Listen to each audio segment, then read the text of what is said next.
Raul, what does President Biden's move to protect undocumented spouses mean in reality?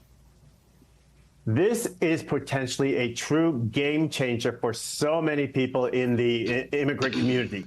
It's a very common misconception right now. People have the idea that if you have come to this country without authorization and you marry a citizen, U.S. citizen, that automatically confers citizenship. But it does not. The only way a person can adjust their status in that type of situation is to leave the U.S., return to their country of origin, and then wait potentially 3 years, 10 years, or maybe forever, because that triggers a ban on their returning to the country. So we have this sort of catch-22 system in our immigration policy right now. And what Biden is doing is fixing that. So now families will not have to split apart with no guarantee of being able to reunite just to get a green card that the undocumented spouse is already eligible for. So this is a big deal. And it also, coming on the anniversary of DACA, and we're in Immigrant Heritage Month, I think this potentially could energize many Latino voters and many on the progressive side of the party. Raul, our immigration system has been broken for years with Congress doing nothing. But President Biden is now insisting that America can both secure the border and create a pathway to citizenship for immigrants. What do you think about that messaging? I think the messaging is outstanding because, number one, look at the contrast with Donald Trump. He has already promised mass deportations, detention camps, and has even said he would not rule out family separations. So what Joe Biden is doing, it's sound policy, but it's very good politics. And just to be clear, President Biden is not giving anyone anything. What he is doing for the undocumented spouses of citizens, he is clearing an obstacle that will allow them to access green cards that they are already eligible for. So there is no reward for illegal behavior. This is a benefit that people are already entitled to. They just cannot access it without this extreme hardship and uncertainty. Peter, one immigration advocate called this the biggest policy announcement since Obama announced DACA. How big of a deal do you see this as? Well, I think it is a big policy announcement, absolutely. And it is comparable to DACA in a lot of ways. Obviously, like DACA, it's an executive action. That means that there's going to be a challenge to it legally, of course. It also means that it doesn't have the same enduring force that a law passed by Congress has. Therefore, in fact, it's a less than ideal solution for those who are looking to accomplish the aim. But it's a way for Biden to say, look, I'm doing what I can while Congress is dithering and not taking action.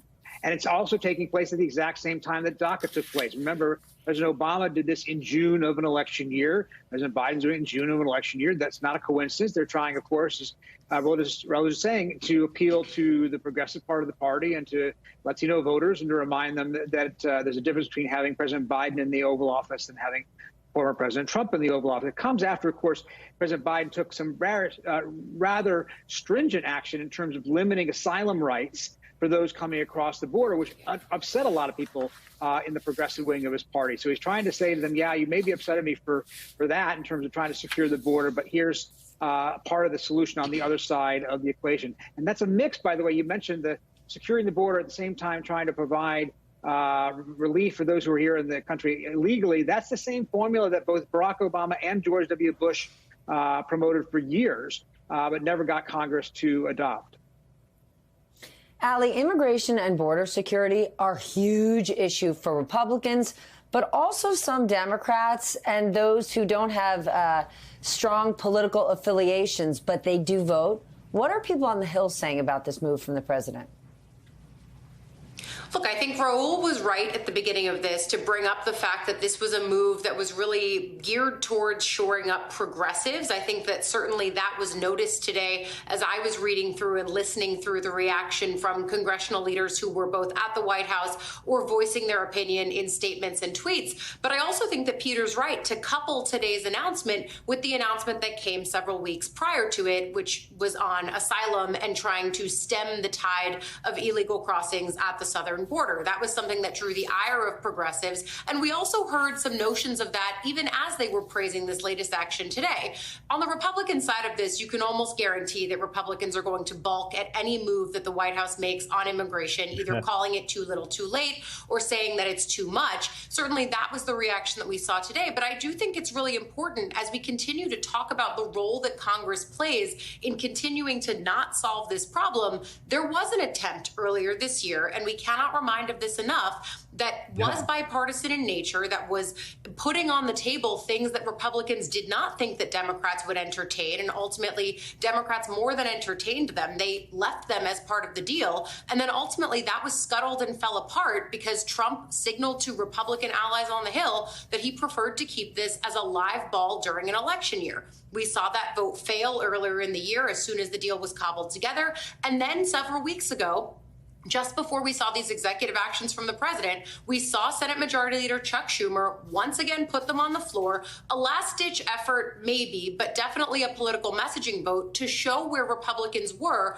on solving an issue that is so central to their election messaging point for November and for 2024. It's a favorite thing to talk about for former President Trump consistently, and Peter and I have been out there with him for years now since the 2016 campaign. Every time he finds himself in a spot of polling trouble, he pivots back towards immigration. You know that Trump wanted to leave it as a live ball for that reason, but watching the ways that Congress and the Biden administration have tried to work on this shows that they want to highlight it as a 2024 election issue that they are really trying to turn in their favor.